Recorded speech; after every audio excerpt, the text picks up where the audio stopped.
சைக்கிள்ல பேல்பூரி வித்துக்கின்னு இருக்கிறவர்கிட்ட கைகள் இல்லாமல் குறைபாடோட இருக்கிற ஒரு பையன் வந்து பேல்பூரி வாங்குறான். அவரோ பேல்பூரி சரியான அளவுல மிக்ஸ் பண்ணி அந்த பையன்கிட்ட கொடுக்குறாப்புல.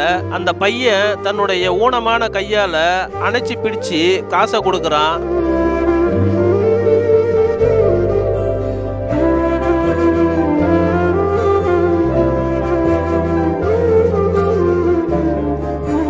அந்த காசை வாங்குற அந்த பேல்பூரி விற்கிறவரு திரும்பவும் அவங்கிட்ட வேணாம் வேணாம்னு மறுக்கும் போதே கொடுக்குறாப்புல.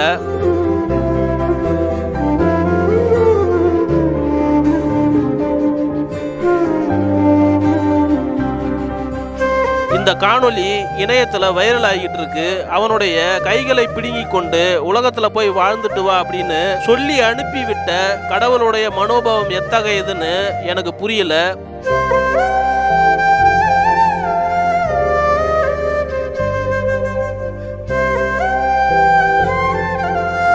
பணம் இருக்கும் மனிதரிடம் மனம் இருப்பதில்லை, மனம் இருக்கும் மனிதரிடம் பணம் இருக்கிறது இல்ல. இந்த உலகத்துல இல்லாதவனுக்கு தான் இல்லாதவனுக்கு உதவி செய்யணுங்கிற எண்ணம் வருது. இருப்பவனுக்கு மற்றவனுக்கு உதவ வேண்டும் என்கிற எண்ணம் இருப்பதில்லை.